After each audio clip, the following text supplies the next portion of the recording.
27절 제가 읽겠습니다.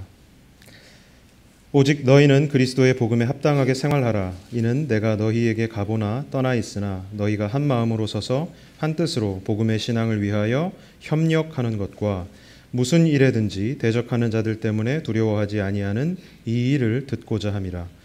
이것이 그들에게는 멸망의 증거요 너희에게는 구원의 증거니 이는 하나님께로부터 난 것이라. 그리스도를 위하여 너희에게 은혜를 주신 것은 다만 그를 믿을 뿐 아니라 또한 그를 위하여 고난도 받게 하려 하심이라. 너희에게도 그와 같은 싸움이 있으니 너희가 내 안에서 본 바요 이제는 내 안에서 듣는 바니라. 그러므로 그리스도 안에 무슨 권면이나 사랑의 무슨 위로나 성령의 무슨 교제나 긍휼이나 자비가 있거든 마음을 같이하여 같은 사랑을 가지고 뜻을 합하여 한 마음을 품어 아무 일에든지 다툼이나 허영으로 하지 말고 오직 겸손한 마음으로 각각 자기보다 남을 낮게 여기고 각각 자기 일을 돌볼 뿐더러 또한 각각 다른 사람의 일을 돌보아 나의 기쁨을 충만하게 하라. 같이 읽겠습니다. 너희 안에 이 마음을 품으라. 곧 그리스도 예수의 마음이니 그는 근본 하나님의 본체시나 하나님과 동등됨을 취할 것으로 여기지 아니하시고 오히려 자기를 비워 종의 형체를 가지사 사람들과 같이 되셨고 사람의 모양으로 나타나사 자기를 낮추시고 복종까지 복종하셨으니 곧 십자가에 죽으심이라. 이러므로 하나님이 그를 지극히 높여 모든 이름 위에 뛰어난 이름을 주사 하늘에 있는 자들과 땅에 있는 자들과 땅 아래에 있는 자들로 모든 무릎을 예수의 이름에 꿇게 하시고 모든 입으로 예수 그리스도를 주라 시인하여 하나님 아버지께 영광을 돌리게 하셨느니라. 아멘. 이 시간 잠깐 기도하겠습니다. 하나님, 이 시간 하나님의 말씀을 들고 단합해 섭니다. 온 성도들이 함께 하나님 말씀 읽고 두렵고 떨리는 마음으로 이제 그 말씀을 해석하고 우리의 삶에 적용하고자 합니다. 하나님의 말씀을 전하고 듣는 과정 가운데 말씀을 영감하신 성령 하나님께서 그 말씀을 조명하여 주셔서 깨닫게 하시고 그 말씀을 적용하여 주셔서 들은 말씀이 우리의 삶 속에서 매일매일 조금씩 예수 그리스도를 닮아가는 작은 변화들이 나타나게 하여 주시옵소서. 예수님의 이름으로 기도합니다. 아멘. 한글 개역개정 성경에서 한마음이라는 단어를 보면서 새삼 제가 새롭게 발견한 사실이 하나 있습니다. 한 마음이 아니라 한 마음 이렇게 한 단어로 기록한다는 사실이었습니다. 이 띄어쓰기도 이 단어에 담긴 하나됨이라는 그 의미를 보여주는 것 같습니다. 여러분은 한마음 하면 가장 먼저 어떤 것이 떠오르세요? 일상에서 다들 한 번 이상은 접하셨을 단어일 것입니다. 동네 슈퍼마켓 이름이라든지 아니면은 친구 이름 가운데도 성이 한이고 이름이 마음인 그런 친구 혹시 있으신 분 계세요? 그리고 1980년대 한국에는 또 가수 중에 한마음이라는 그 이름을 가진 듀엣도 있었다고 합니다. 또한 이 한마음은 학교나 회사의 체육대회에 즐겨 붙는 이름이기도 하죠. 한마음 체육대회. 그래서 그 한마음 체육대회를 통해서 모든 학생들 혹은 직원들이 게임도 하고 그리고 공연도 하고 하면서 하나가 되자는 의미일 것입니다. 뿐만 아니라 조계종, 불교의 선원 이름 가운데에도 그러니까 교회 이름이죠. 선원 이름 가운데에도 한마음 선원이 있습니다. 이토록 한마음이라는 말은 우리의 일상의 여러 영역에서 다양하게 그리고 자주 애용되는 단어입니다. 그런데 동일하게 한마음이라는 이 단어를 우리 교회 안에서도 자주 만나게 되는 것이 사실입니다. 단지 교회 체육대회나 연합예배, 그런 연합예배 때뿐만 아니라 설교, 그리고 찬양, 그리고 그리스도인들 안에서의 대화 속에서도 자주 등장하는 말입니다. 그러니까 우리 믿는 자들이 말하는 한마음의 근거는 성경입니다. 성경은 한마음을 말하고 있습니다. 한마음이라는 그 말은 특히 신약 성경에 자주 등장합니다. 사도행전과 로마서 그리고 빌립보서에 한마음이라는 단어가 나타납니다. 특히 빌립보서에서 바울은 빌립보 교회 성도들을 향해 한마음을 언급했을 뿐만 아니라 그들을 향해 한마음을 품을 것을 권면했습니다. 복음에 합당한 삶을 위해 한 마음을 품을 것을 권고하고 있는 것입니다. 권면은 명령입니다. 빌립보 교회 성도들을 향한 바울의 명령을 통해 오늘을 살아가는 우리는 영적인 교훈을 우리도 동일하게 얻을 수 있을 것입니다. 그래서 저는 오늘 설교를 통해 성경이 말하는, 그리고 보다 구체적으로는 바울이 빌립보서에서 말하는 그 한마음의 의미를 살펴보고 영적인 교훈을 함께 나누어 보고자 합니다. 본격적으로 시작하기에 앞서서 먼저 우리는 이 빌립보서라는 이 편지의 성격을 이해할 필요가 있습니다. 바울이 쓴 이 편지 빌립보서는 빌립보 교회의 어떤 특정한 한 사람, 그러니까 개인을 향해 쓰여진 편지가 아니라는 사실입니다. 빌립보 교회 공동체를 향한 편지입니다. 빌립보서 1장 1절 말씀입니다. 그리스도 예수의 종 바울과 디모데는 그리스도 예수 안에서 빌립보에 사는 모든 성도와 또한 감독들과 집사들에게 편지하노니. 이 편지는 빌립보 교회의 감독과 집사를 포함한 모든 성도들을 대상으로 하고 있는 것입니다. 그러니까 수신자들은 모든 성도이죠, 빌립보 교회.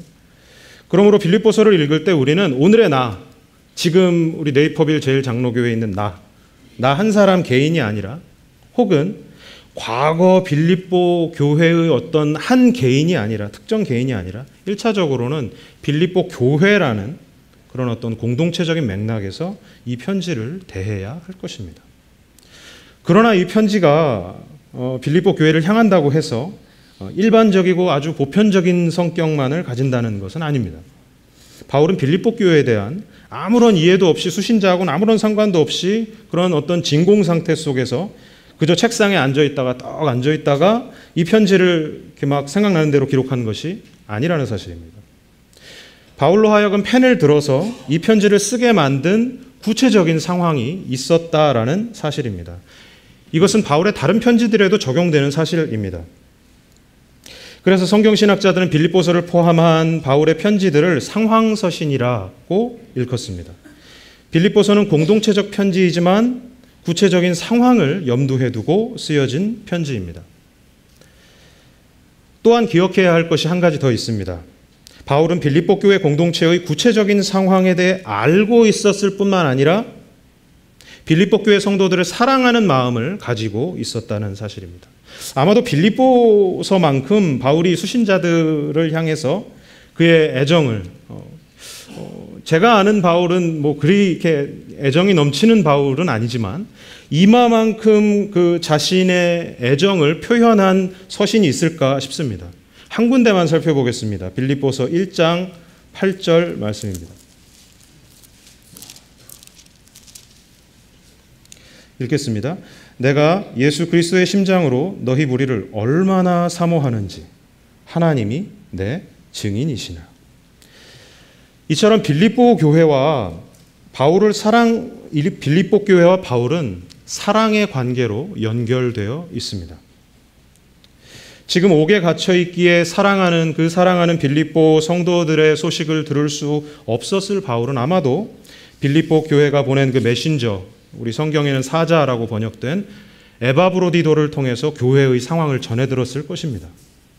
바울에게 헌금을 전달하고 옥 곁에서 바울을 계속 돕던 빌립보 교회의 멤버 에바브로디도가 빌립보 교회 성도들을 향해서 그 누구보다도 사랑하고 아끼는 그 영적 아비와 같은 바울에게 교회의 이런저런 일들을 말하는 것은 너무나도 당연한 일이기 때문입니다. 그래서 이 편지를 읽다 보면 우리는 빌립보 교회가 직면했던 문제들을 대략적으로 파악할 수 있습니다. 문제는 크게 두 가지로 보입니다. 첫 번째 문제는 교회 안에 있던 내부적 분열입니다. 게바파니, 아볼로파니 하면서 그 여러 개의 파당이 나뉘어져 있었던 고린도 교회만큼은 아니었을지라도 빌립보 교회 안에도 내부적 분열이 존재했던 것으로 보입니다. 빌립보서 4장 2절 말씀입니다.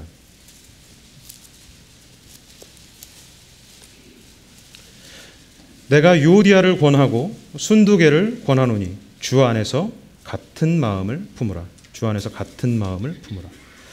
바울은 빌립보 교회의 멤버이자 리더들인 유오디아와 순두계를 향해서 같은 마음을 품을 것을 권면하고 있습니다. 그리고 이어서 두 번째 문제는 교회 곁에서 야기된 도전이라고 할 수 있습니다. 할레파라고 일컬어지는 유대주의자, 그러니까 유대 그리스도인들의 도전입니다. 바로 이 외부적인 도전은 바울이 빌립보 교인들에게 더욱 하나가 되도록 외쳤던 이유이기도 합니다. 실제로 빌립보 교회에는 빌립보 3장에 등장하는 할례당, 즉 열성적인 유대 그리스도인들로부터 심각한 도전을 받고 있었습니다. 그들은 이방 그리스도인들인 빌립보 교회 교인들을 향해서 진정한 하나님의 언약 백성, 진짜 하나님의 언약 백성이 되기 위해서는 구약시대 유대인들이 했던 방식을 따라야 할 것을 이야기하고 있는 것입니다. 오직 복음만이 아니라 거기다 플러스 알파, 유대인들처럼 그들도 할례를 행해야 한다는 것입니다. 이러한 내부적이고 외부적인 문제에 둘러싸인 빌립보 교회의 성도들을 향해서 바울은 복음에 합당한 삶을 살 것을 권면합니다. 그리고 바울은 오늘 본문의 가장 첫 번째 구절인 빌립보서 1장 27절에서 복음에 합당한 삶에 대한 권면을 구체화하고 있습니다. 복음에 합당한 삶에 대한 바울의 구체적인 대답이 바로 한마음입니다. 한마음은 복음에 합당한 삶의 구체화일 뿐만 아니라 복음에 합당한 삶을 사는 공동체의 정체성을 나타내는 표지라는 것입니다. 오늘 본문의 첫 절인 빌립보서 1장 27절에서 바울은 말합니다. 오직 너희는 그리스도의 복음에 합당하게 생활하라. 우리가 주목해야 할 부분은 27절의 이 동사 생활하라 라는 말입니다. 생활하라. 이 생활하라라는 이 한글 번역이 좀 어색한 느낌이 좀 있으시죠? 저만 그런가요? 어색한 느낌이 있습니다. 그냥 합당하게 살아라 라고 하면 되잖아요. 그렇죠? 그러나 저는 이 한글 번역의 어색함이 원문의 의미를 부족하게나마 조금이나마 담고 있다고 생각합니다. 한글 개역개정 성경에서 생활하라라고 한 말은 원어로 폴리테오 에스타이라는 신약 성경 안에서 매우 드물게 사용하는, 바울이 드물게 사용하는 표현입니다. 통상적으로 복음을 따르는 삶을 살라라고 할 때 바울은 구약으로부터 계속 사용되어 왔었던 익숙한 단어, 걷다. 페리파테인이라고 하는데요. 구약에 사용되는 그 걷다, walk를 사용합니다. 한글 성경에는 문자라고 걷다라고 우리 한글 성경에 번역되기도 하고, 그런데 대부분은 그렇게 살다라고 번역이 됩니다. 그러니까 걸어가는 거죠. 그런데 이것에 비해서 생활하라라는 동사는 지금 여기 빌립보서와 사도행전 23장 1절 딱 이렇게 두 번, 신약 성경에 딱 두 번 등장하는 것입니다. 뭔가 이유가 있겠죠. 그렇죠? 그러면 왜 바울은 굳이 이 별로 이렇게 딱 두 번만 나오는 단어를 사용한 것일까요? 폴리테오 에스타이라는 이 말은 이 정치적인 함의를 가지고 있습니다. 퀴즈를 하나 내겠습니다. 폴리테오 에스타이. 여러분 어떤 단어가 떠오르십니까? 영어 단어. 폴리테오 에스타이. 맞추시면 오늘 점심이 아주 맛있는 비빔밥이거든요. 두 그릇을 드실 수 있는 허용을 해드리겠습니다. 예. 부족하세요? 세 그릇? 예. 아까 잠깐 나왔던 것 같은데 실제로 이 단어는 폴리 어디서 들린 것 같은데요. 폴리틱이라는 말을 떠오르게 합니다. 빌립보서 3장 20절에 등장하는 시민권이라는 말이 있지요. 이 시민권이라는 말은 이 동사의 명사형인 폴리테오마예요. 생활하라는 말은 뭐냐면 폴리스, 그러니까 도시죠. 도시의 시민으로서 의무를 다하는 것, 의무를 다하라라는 것입니다. 빌립보라는 지역은 로마의 식민지였습니다. 그런데 그냥 식민지는 아니었습니다. 아주 특별한 식민지였습니다. 로마의 퇴역한 그 군인들이 은퇴를 하고 나서 장성들이, 스타들이 정착을 했던 곳입니다. 그래서 이 빌립보는 로마 법에 의해서 운영되고 로마 본토의 시민들이 누리는 혜택과 대우를 똑같이 누렸습니다. 실제로 사도행전 16장 12절에 보면은 누가는 빌립보를 이렇게 소개했습니다. 마게도니아 지방의 첫 성이요. 첫 성. 여기서 첫 성이라는 말은 first가 아닙니다. first city라는 게 아니고 첫째 가는 도시라는 말입니다. 그러니까 leading city입니다. 자연스럽게 빌립보 시민들은 로마 제국을 향해서 로마를 향한 자부심을 가지고 로마 시민으로서의 자부심을 가지고 로마 질서에 합당하게 생활했습니다. 의무를 다한 것입니다. 지금 바울은 빌립보에 사는 시민들에게는 너무나도 익숙한 이 세속 어휘를 통해서 빌립보 성도들을 도전하고 있는 것입니다. 복음에 합당하게 생활하라. 바울의 권고는 이러한 것입니다. 당신들은 누구입니까? 단지 로마 시민입니까? 그리고 그것만으로 자랑하는 사람들입니까? 그렇지 않습니다. 당신들은 궁극적으로 하나님 나라의 시민들입니다. 이것이야말로 당신들의 궁극적인 정체성입니다. 그러므로 로마법을 초월하여서 하나님 나라의 법, 하나님 나라의 윤리인 복음을 따르는 삶을 살아가십시오 라고 말하고 있는 것입니다. 복음을 따르는 삶이야말로 하나님 나라의 시민으로서 의무를 다하는 합당한 삶이라는 것입니다. 그러면 이제 편지를 읽는 독자들은 자연스럽게 생각하게 될 것입니다. 그렇다면 복음에 합당한 삶을 산다는 건 뭐지? 그럼 이제 바울은 그 합당한 삶이 무엇인지에 대해서 구체적으로 이야기를 하겠군. 이렇게 생각을 할 것입니다. 실제로 이어지는 1장 27절 뒷부분에서부터 바울은 이 질문에 대한 대답을 주기 시작합니다. 먼저 바울은 이렇게 말합니다. 이는 내가 너희에게 가보나 떠나 있으나. 이는 내가 너희에게 가보나 떠나 있으나. 바울은 지금 감옥에 있기 때문에 함께 할 수 없지요. 이러한 표현은 뒤에 2장 12절에도 한 번 더 등장합니다. 나 있을 때뿐 아니라 나 없을 때에도. 왜 자꾸 이런 말을 반복하는 것일까요? 그들에게 복음을 전해주고 가르쳐준 바울이 있건 없건, 영적 아비인 바울이 있건 없건 상관없이, 변함없이 신실하게 들은 그 복음에 합당한 하나님 나라의 백성으로서의 삶을 생활하라는 것입니다. 그 하나님 나라의 질서를 따르는 삶을 살라는 것입니다. 계속해서 이어지는 한글 성경의 번역은 헬라어 성경하고 어순이 좀 달라요. 그런데 오늘 내용상으로 좀 주목해 봐야 될 부분이기 때문에 원어의 어순을 따라 살펴봐야 됩니다. 근데 저는 지금 영어 번역본을 좀 참고해 보려고 그래요. 왜 그러냐면은 영어 번역본은 헬라어와 같은 어순으로 번역이 되어 있기 때문에 그렇습니다. 그래서 제가 참조한 영어 번역본은 ESV 버전입니다. 1장 27절 이렇게 이야기합니다. Only let your manner of life be worthy of the gospel of Christ, so that whether I come and see you or am absent 라고 말합니다. 여기까지는 한글 성경하고 순서가 같아요. 이렇게 쭉 같아요. 근데 그 다음 이어지는 순서가 이렇습니다.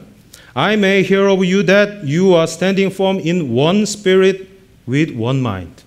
그러니까 즉 원어의 순서를 따라서 이제 한글 성경 이제 순서를 바꿔보자면 이런 거예요. 28절 중간에 있는 듣고자 함이라가 그 다음에 나오고 그 다음에 이어지는 게 너희가 한 마음 한 뜻으로 서 있음을 이 와야 되는 거예요. 바울이 듣기 원했던 것은 빌립보 교회 성도들이 한 마음을 이루어서 믿음에 굳게 서는 것, 그것이었습니다.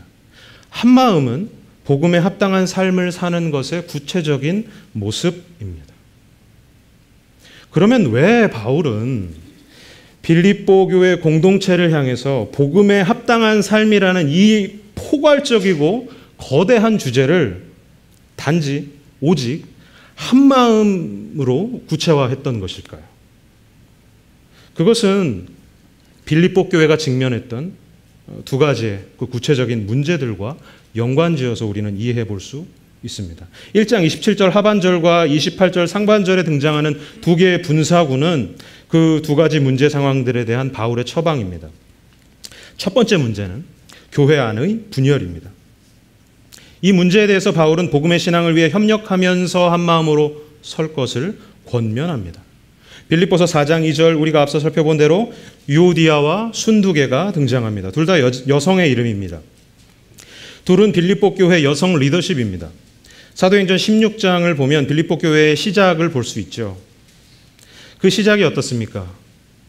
회당이 없기 때문에 강변에서 여성을 중심으로 이루어졌던 기도 모임이 기도 모임에서 바울이 복음을 전달하는 것, 그것을 통해서 이 빌립보 교회가 시작되는 것입니다. 이 여성을 중심으로 시작된 교회입니다. 그래서 여성 리더십의 이름이 이렇게 많이 등장하는 것은 놀랍지 않습니다. 물론 성경 본문을 통해서 구체적인 상황을 우리가 다 알 수는 없지만 이 두 지도자들 사이에 어떤 이견이 있었던 것 같습니다. 그래서 바울은 특별히 이 둘의 이름을 기록하면서 같은 마음을 품을 것을 권면하고 있습니다. 그러나 이 두 지도자들의 이름만 기록되었다고 해서 다른 사람은 다 괜찮은 건가요? 한 마음을 품으라는 바울의 이 권면이 오직 이 두 사람만을 향한 것이라고 생각할 수는 없습니다.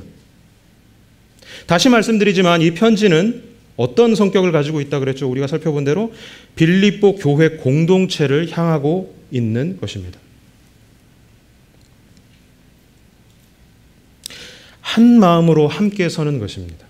협력하다라고 번역된 이 헬라어 단어는 함께 경기하다 그리고 한 팀으로 싸우다라는 의미를 가집니다.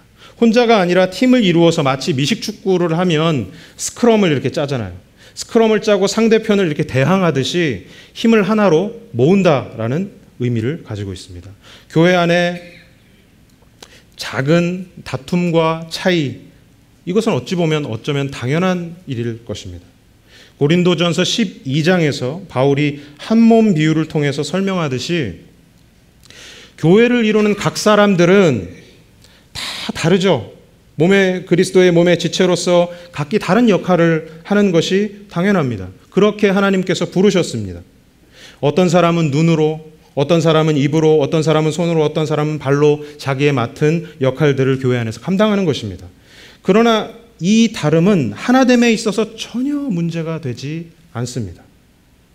그리스도 안에서 하나로 연결되어 각자의 역할을 감당함으로써 한 몸을 이루는, 그리고 한 몸을 이루는 그 기능을, 한 몸의 기능을 감당할 수 있기 때문입니다.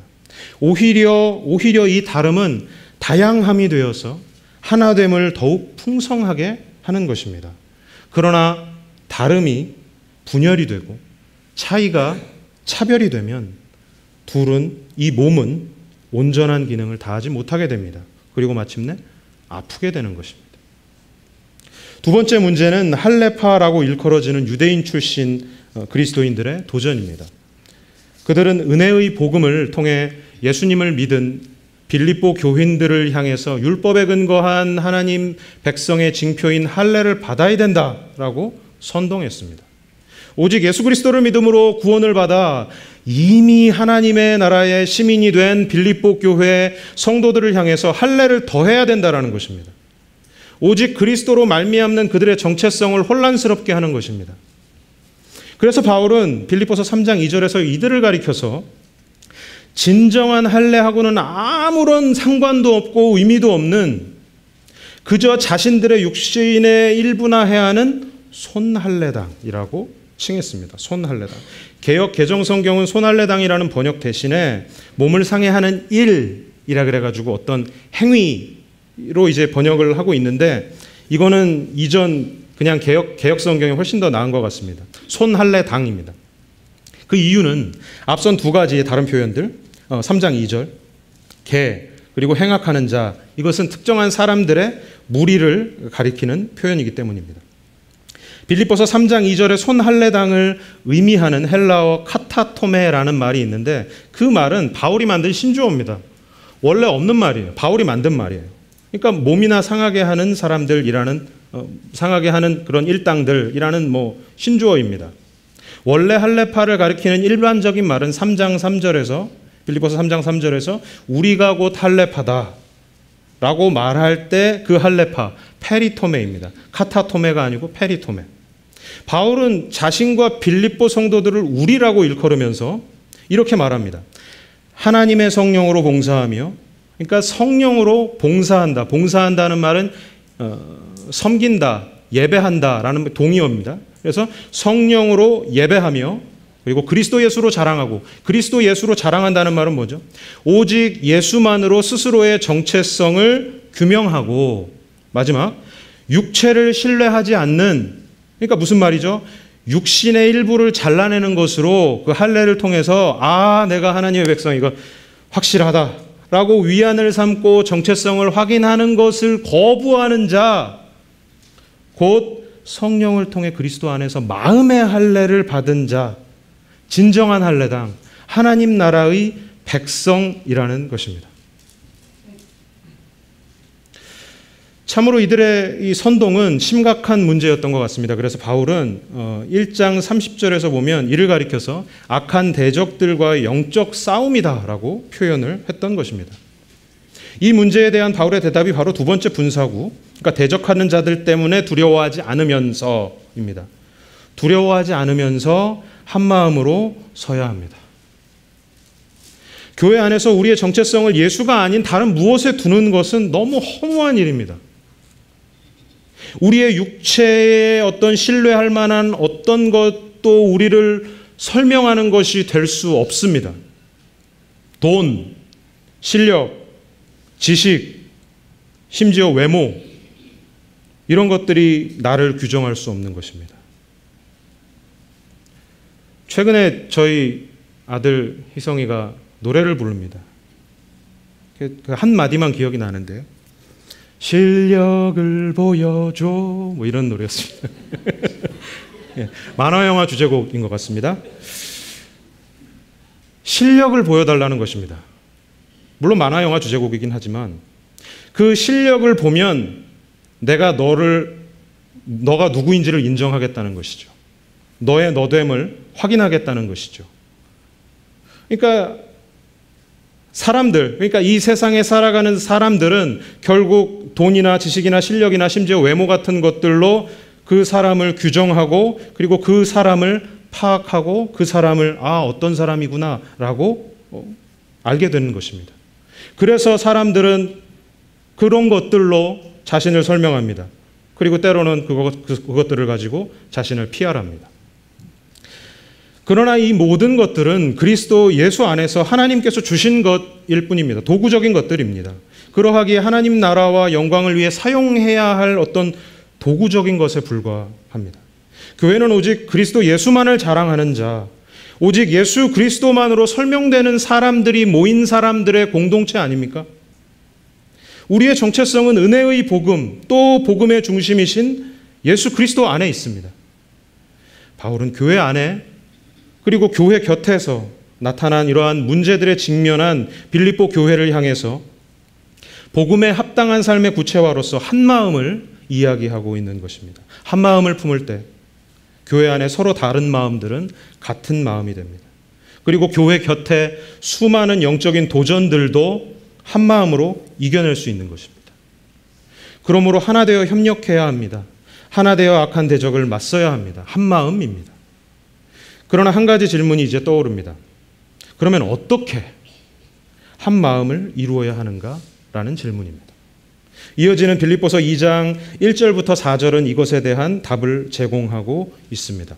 한 마음이라는 단어가 다시 등장하는 것은 빌립보서 2장 1절부터 4절, 구체적으로는 2절에서입니다. 이 부분에서 바울은 여전히 남겨진 질문, 그러면 어떻게 한 마음을 이루는가에 대한 대답을 제시하고 있습니다. 1절부터 4절은 원어상 한 문장입니다. 한 문장. 개역 개정 성경은 1절을 그러므로 그리스도 안에 무슨 권면이나 사랑의 무슨 위로나 성령의 무슨 교제나 긍휼이나 자비가 있거든이라고 번역했습니다. 있거든이라는 말, 영어로 if, 이 말은 원래는 그렇지 않은데 만약에 그렇다고 가정하자면 이라는 좀 부정적인 뉘앙스를 가지는 것이 아닌가 그렇게 생각될 수 있습니다. 그러나 바울은 빌립보 교회 교인들이 그리스도 안에 있음을 전혀 의심하지 않았습니다. 그 은혜의 복음으로 말미암아 그들이 구원의 길을 걸어가고 있는 자들임을 의심하지 않았던 것입니다. 그는 빌립보 교인들이 하나님 나라의 시민으로서 그리스도와 하나됨에서 오는 격려를 경험했으며 또한 그리스도의 사랑에서 오는 위로를 누리고 있었고 성령과의 교제를 누리고 있었고 긍휼과 자비를 통해 신자들 서로가 하나 되는 일을 하고 있었다는 사실을 알고 있었습니다. 그리고 믿고 있었습니다.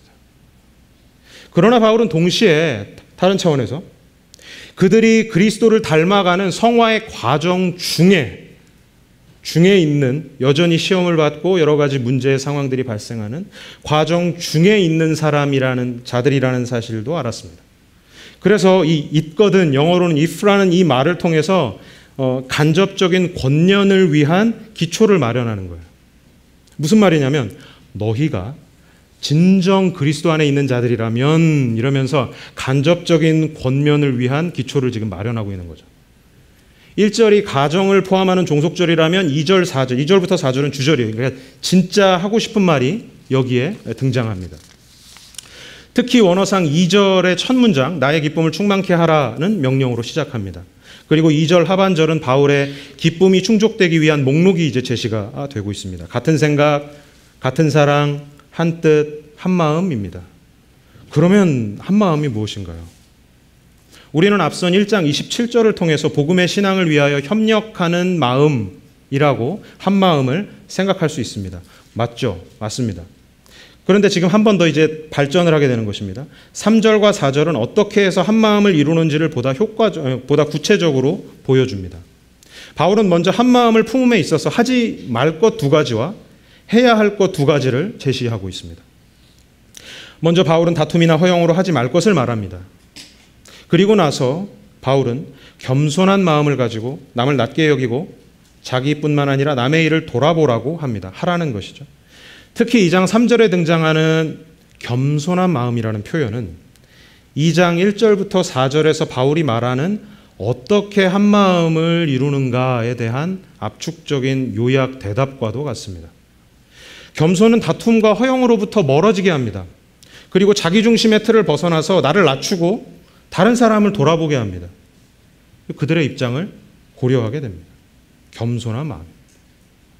그러므로 한 마음은 곧 겸손한 마음을 통해 이루어지는 것입니다. 유오디아와 순두계를 향해 같은 마음, 한 마음을 품으라 라고 한 것은 결국 2장 3절의 겸손한 마음입니다. 겸손은 복음에 합당한 삶을 살아내기 위한 그리스도인의 삶에 있어서 아주 중요한 요소입니다. 그러나 성경이 말하는 겸손, 성경적 겸손은 한국의 유교적 가치관에서 말하는 겸양이 아닙니다. 속으로는 내가 잘해서 그런 거라고 생각을 하지만 타인을 배려하는 차원에서 나를 낮추는 그러한 행동이 아닙니다. 만나기만 하면은 아이고 하면서 고개를 숙이면서 인사를 하고는 말할 땐 늘 이렇게 두 손을 가지런히 모으고 고개를 끄덕이면 네 그렇죠 이렇게 뭐라 하면 아닙니다 하다가 무슨 칭찬이라도 한마디 딱 하게 되면 아이고 아닙니다 덕분입니다 이렇게 말하는 분들이 있죠. 겸손한 분입니다. 그런데 이러한 겸손한 모습을 하는 사람들 가운데 가끔씩 발견되는 겉과 속의 불일치로 인한 위선적인 모습이 너무 싫은 나머지 나는 정말 그들과 같이 그렇게 하기 싫어 하면서 겸손하기를 아예 포기하신 분들도 아시나 보네요. 그런 분들이 있습니다. 네, 그런 분들도 계시죠. 그런 분들을 향해 칭찬을 하면 뭐라 그래요?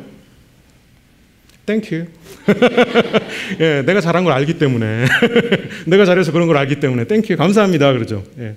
그러나 성경이 말하는 겸손은 남을 존중하고 자기를 내세우지 않는 태도라는 이 일반적인 네이버를 쳐보면 나오는 이 사전에 나오는 사전적 의미의 겸손을 넘어서는 것입니다.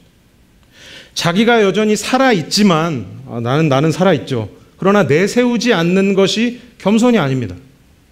내가 살아있는 한 성경이 말하는 겸손은 아니죠. 겸양이죠. 그러니까 세상이 말하는 겸양. 참으로 빌립보 교회 안에 있는 이 두 리더 안에 서로 간에 존재하는 다른 마음들 그리고 다른 여러 성도들도 있잖아요. 이 다른 마음들은 이 겸손한 마음에 의해서 한 마음이 될 수 있습니다. 그래서 빌립보서 2장 5절부터 11절을 통해서 바울은 겸손의 근거이며 모델인 예수 그리스도의 마음을 제시하고 있습니다. 유교적인 문화 아래에서 겸손하면 늘 이렇게 두 손을 모으고 아닙니다를 연발하면서 허리를 약간 숙인 이런 기본 자세를 한 어떤 사람을 떠올릴지도 모르는 오늘 우리들에게 그리고 고대 헬라 제국의 문화 속에서 그 당시 겸손이라는 개념은 없습니다. 그 당시 자선이라는 그 모델을 떠올렸을지도 모를 그 빌립보 교회 성도들에게 바울은 구체적인 모델을 분명하게 제시하고 있습니다. 더 이상 분명한 건 없습니다. 그분은 예수 그리스도이십니다. 이런 의미에서 빌립보서 2장 5절 이 말씀은 이 한 마음이라는 개념에 대한 총정리이고 마침표를 꽝 찍는 것입니다. 그러니까 클라이맥스와도 같은 것입니다. 5절에서 바울은 말합니다. 너희 안에 이 마음을 품으라. 곧 그리스도 예수의 마음이니. 그리스도 예수의 마음이니. 우리가 너무나도 잘 아는 이 익숙한 말씀을 통해서 바울은 그동안 여러 방식으로 계속 설명을 해왔던, 구체화해왔던 한마음이라는 개념을 정리하는 것입니다. 끝내는 것입니다. 논의를 결론 짓는 것입니다. 한마음은 1장 27절에 의하면 복음의 신앙을 위해 협력하는 마음이었습니다. 그리고 방금 읽었던 2장 3절에 보니까 한마음은 겸손한 마음이었죠. 그런데 2장 5절에 와서 바울은 이제 분명하게 결론을 내립니다. 한마음은 그리스도 예수의 마음입니다. 겸손을 보여주는 그리스도 예수의 마음. 복종을 통해 겸손을 실체화한 그리스도의 마음은 한마음의 근거이고 한마음의 궁극적인 모델입니다. 이어지는 6절부터 11절은 원래 바울 이전에 초대교회에서 만들어진 그리스도 찬가입니다. 이 시는 오늘날 우리의 사도신경과 같이 초대교회 그리스도인들이 신앙 고백으로서 그리스도의 구원 사건에 대한 공동체적인 신앙 고백이고 신앙 표명이라고 할 수 있습니다. 특히 6절부터 8절은 그리스도의 낮아지신 비하, 즉 그리스도의 겸손과 순종을 보여주고 있습니다. 예수님께서는 영원 전부터 존재하신 성자 하나님이시지만 자기를 비워 종의 형체를 가지사 사람들과 같이 되셨습니다. 초월자이신 예수님께서 제한적인 이 인간의 시공간으로 들어오셨을 뿐만 아니라 인간의 육체를 입고 오셨습니다. 인간의 가장 천하고 낮은 모습으로 낮추심으로써 그 겸손을 보여주셨습니다. 그뿐만 아니라 십자가에서 죽으시기까지 하나님의 뜻에 순종하심으로 순종의 모습도 우리에게 보여주셨습니다. 예수님의 겸손은 스스로 낮추심을 통해서뿐만 아니라 성부 하나님과 그리고 그분의 뜻을 높이고 그 하나님, 성부 하나님의 뜻에 순종함을 통해서 나타난 것입니다. 예수님의 비하는 철저한 자기 부인의 본을 보여주고 있습니다. 예수님은 자신의 모든 것을 버리고 이 땅 가운데 오셨습니다. 그리고 죽으심으로 완성하셨습니다.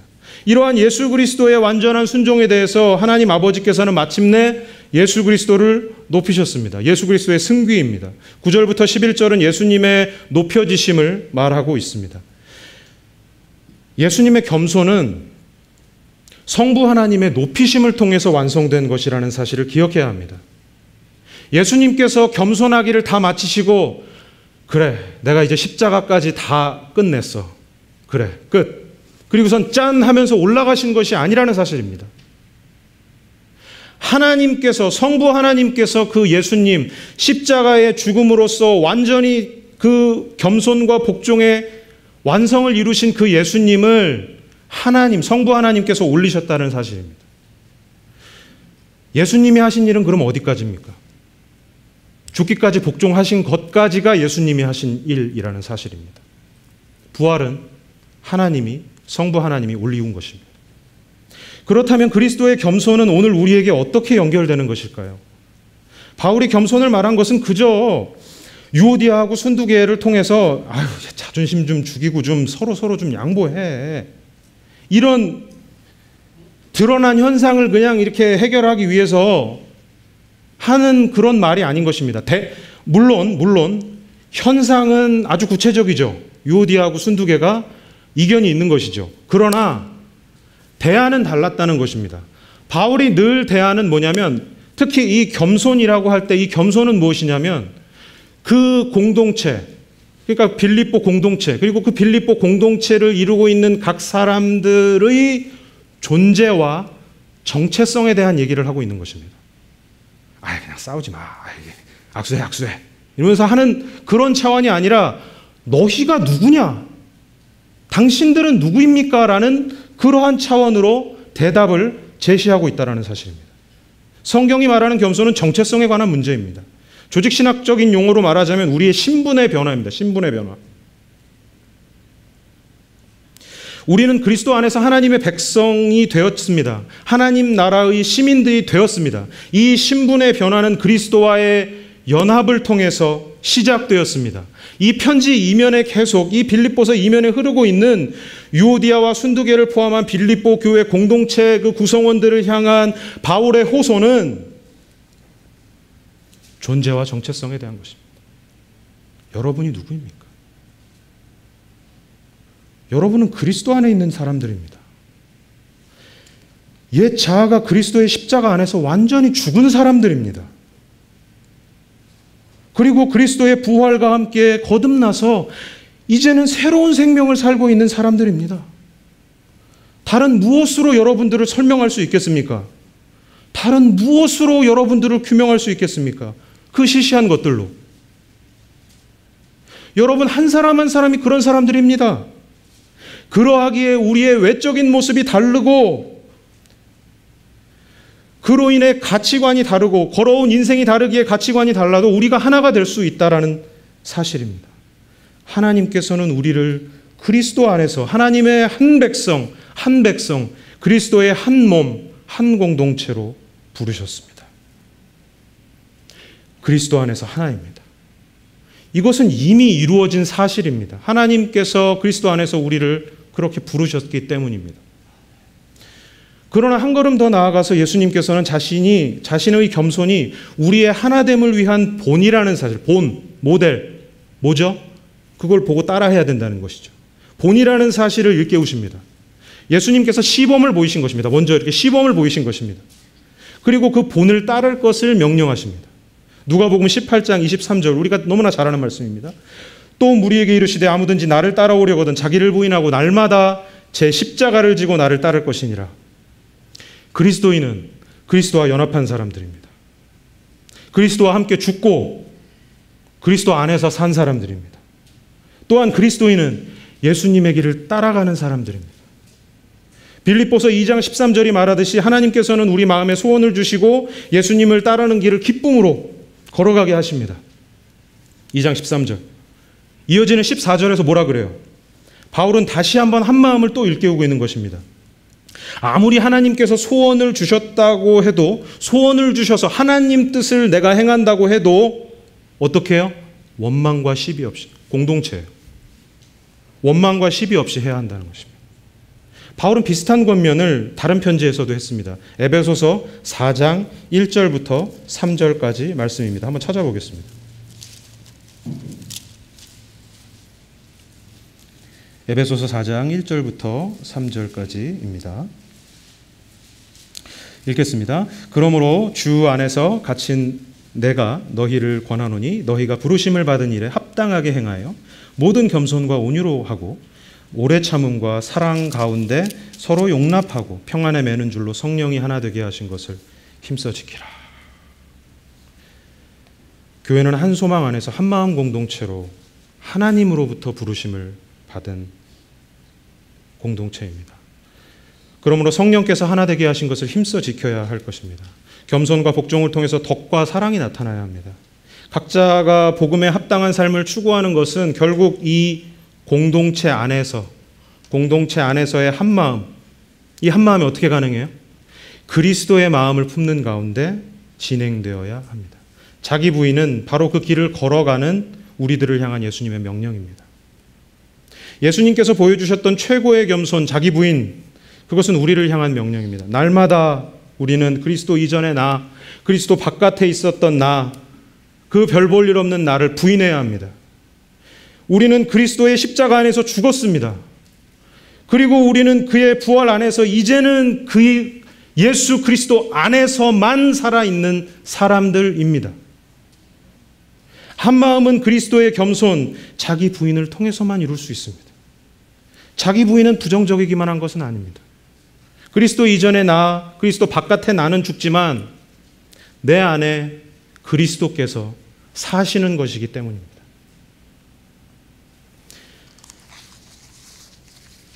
저는 한 마음이라는 말이 오늘 여러 곳에서 나름의 목적을 가지고 사용된다는 점을 언급하면서 설교를 시작했습니다. 그리고 우리는 바울이 빌립보서에서 말하는 그 한마음의 의미를 살펴보면서 성경이 말하는 한마음은 무엇인지에 대해서도 살펴보았습니다. 성경이 말하는, 그래서 우리가 믿는 한마음의 근거는 예수 그리스도입니다. 한마음은 겸손과 복종 그리고 자기 부인으로 나타난 그리스도 예수의 마음입니다. 바울은 복음에 합당한 삶을 위해 한마음으로 서야 함을 말했습니다. 교회가 하나님께서 기뻐하시는 한마음 공동체로 서는 것은 오직 공동체 각 사람들이 그리스도의 겸손을 본받아서 자기 부인을 실천할 때 가능한 것입니다. 그것은 교회가 한마음 운동회를 1년에 2번씩 3번씩 한다고, 아니면 교회 이름을 한마음 교회라고 바꾼다고 해결될 문제가 결코 아닌 것입니다.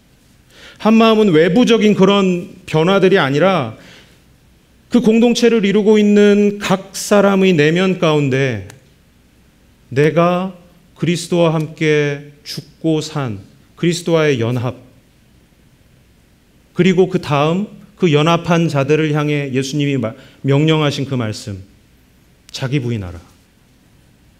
그 내면적 변화를 통해서 이룰 수 있는 것입니다. 바울은 복음에 합당한 삶을 한마음으로 함께 서는 것이라고 정의했습니다. 혼자가 아니라 함께 한마음으로 서라는 것입니다. 함께 한마음으로. 이것은 그리스도인 개인이 아니라 그리스도인 공동체를 향한 명령이고 그리스도의 공동체 안에 있는 각 사람을 향한 명령입니다. 모든 그리스도인은 그리스도인의 공동체인 교회 안에 있습니다. 각 사람의 하나됨은 겸손을 필요로 합니다. 그런데 바울이 제시한 겸손의 모델은 이 세상의 어떠한 위인이 아니라 예수 그리스도라는 사실입니다. 예수님께서는 하늘 보좌 버리시고 인간의 몸으로 이 낮고 천한 이곳에 오셨습니다. 그렇게 복종하셨습니다. 그렇게 겸손하셨습니다. 그리고 우리 인류가 받아야 할 멸시와 천대 저주, 예수님의 죄가 결코 아닌 그 저주들을 다 짊어지셨고 말없이 십자가에 달리셨습니다. 하나님의 뜻에 완전히 순종하심으로 그 겸손을 완성하셨습니다. 교회는 그리스도의 겸손을 마음을 본받는 한마음 공동체입니다. 교회가 만나는 크고 작은 안팎의 문제들이 있죠. 그 문제들에 대한 해결은 우리가 누구인지에 대한 정체성 인식, 그리스도와 연합한 자들이라는 정체성의 인식, 그리스도와 죽고 그리스도와 함께 산 우리라는 그 정체성의 회복과 함께 그 합당한 반응으로서 예수님이 우리에게 명령하시는 자기 부인, 그것을 통해서 시작될 것입니다. 나는 죽지만 내 안에 예수님께서 사시는 삶입니다. 이제 마지막으로 더불어서 이 시간에 우리 벨리즈를 향해 복음을 들고 나아간 우리 교회 단기 선교팀을 기억했으면 좋겠습니다. 한마음, 지금 벨리즈를 향해 나아간 우리 한마음 공동체의 일원들이죠. 비록 떨어져 있지만 그리스도 안에서 한마음으로 지금 이 시간에도 연결되어 있습니다. 그러므로 같은 마음 같은 사랑을 가지고 기도해야 할 줄로 압니다. 벨리즈 선교팀이 영적인 전방에서 복음을 치열하게 싸우고 있다면 그건 우리의 일이죠. 우리는 지금 기도로 후방을 지키는 자들로서 그들과 한마음이 되어서 하나의 스크럼을 짜야 합니다. 영적인 불모지, 어둠 속에 있는 그 벨리즈 사람들, 그들을 살릴 수 있는 게 무엇이겠습니까? 빛, 그 복음의 빛, 예수 그리스도밖에 없습니다. 그 단기 선교 팀원들을 통해서 하나님께서 빌립보 교회에서 하심과 같이 벨리즈에서도 그 하나님의 착한 일, 선한 일, 그 복음을 통한 그 선한 일들이 시작되어지기를 우리가 한마음으로 같이 기도해야 할 것입니다. 이 시간에 함께 먼저 찬양했으면 좋겠는데요. 주 안에 우린 하나라는 그 찬양 함께 하시고 여기 들은 말씀 우리가 근거로 하여서 함께 기도했으면 좋겠습니다. 또한